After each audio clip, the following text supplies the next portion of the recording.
La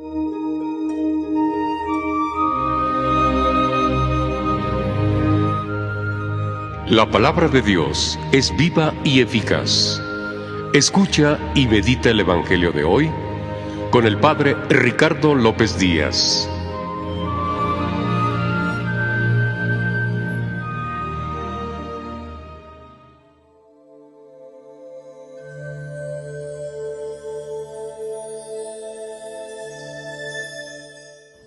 Hoy, 9 de noviembre, fiesta de la dedicación de la Basílica de San Juan de Letrán, escuchemos el Santo Evangelio, según San Juan.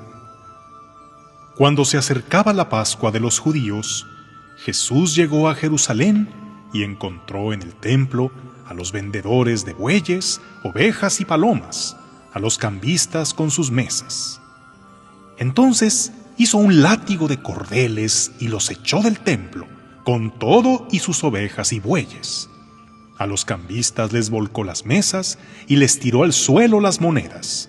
Y a los que vendían palomas les dijo: «Quiten todo esto de aquí y no conviertan en un mercado la casa de mi Padre».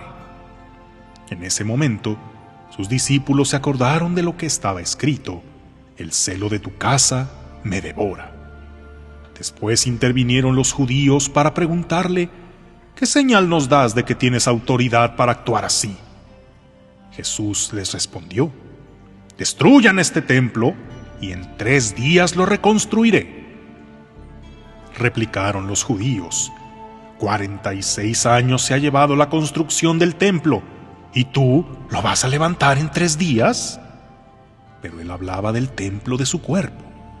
Por eso, cuando resucitó Jesús de entre los muertos, se acordaron sus discípulos de que había dicho aquello y creyeron en la Escritura y en las palabras que Jesús había dicho.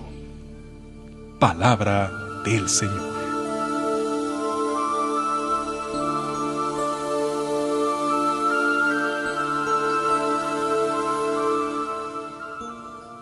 La ciudad de Roma está llena de templos majestuosos e impresionantes. El más conocido, de mayor fama y dimensiones, desde luego, es la Basílica de San Pedro en el Vaticano. Pero el más antiguo de la cristiandad y de mayor importancia, por ser la catedral del Papa, es la Basílica de San Juan de Letrán. Ojo, hay personas que a cualquier templo grande lo llaman catedral, pero no, catedral solo hay una en cada diócesis, es decir, en cada porción territorial de la iglesia pastoreada por un obispo. Y la catedral es donde el obispo tiene su cátedra, es decir, la sede desde donde enseña la doctrina de Cristo. Y siendo el Papa el obispo de Roma y la Basílica de San Juan de Letrán la catedral de Roma, es de gran importancia porque ésta representa la unidad de los cristianos en torno a la enseñanza del Papa.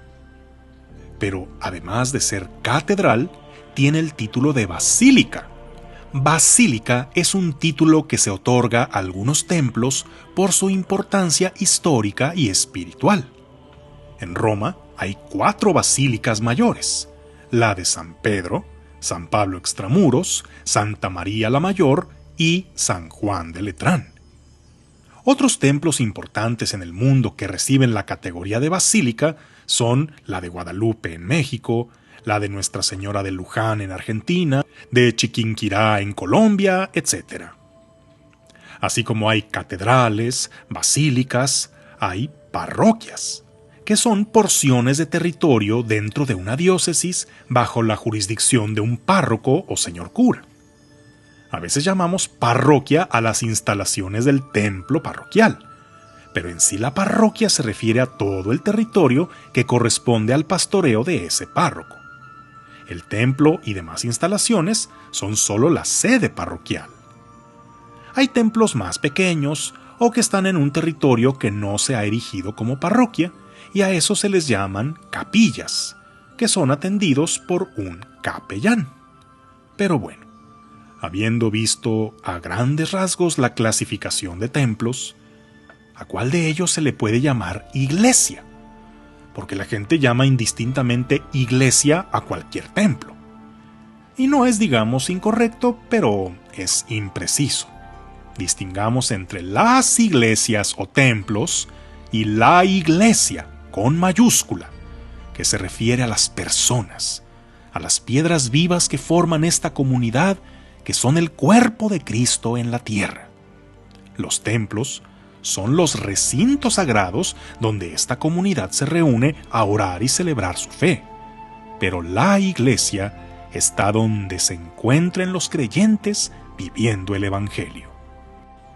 A veces resulta triste ver comunidades que tienen por templo un modesto tejabán, con bastantes carencias materiales.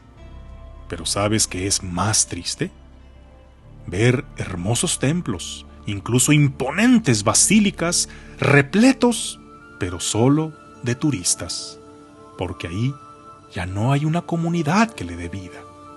O peor, como está sucediendo sobre todo en algunos lugares de Europa, templos que pasan a convertirse en bibliotecas, restaurantes o incluso salones de fiesta, porque cayeron en el abandono. Se conservan como patrimonio histórico, como una joya arquitectónica, pero es un templo sin iglesia, sin alma, sin la comunidad que la hace vivir. Hay iglesias sin templo, pero son comunidades tan vivas y fervorosas que pronto lo tendrán. En cambio, un templo sin iglesia son solo edificios sin alma. No sé si tu parroquia tenga un templo chico, grande, bonito, moderno, antiguo o en construcción. Pero recuerda que tú eres templo vivo del Espíritu Santo y en unidad con los demás hermanos en la fe, construimos la iglesia dentro del templo y fuera de él. Que tengas un día lleno de bendiciones.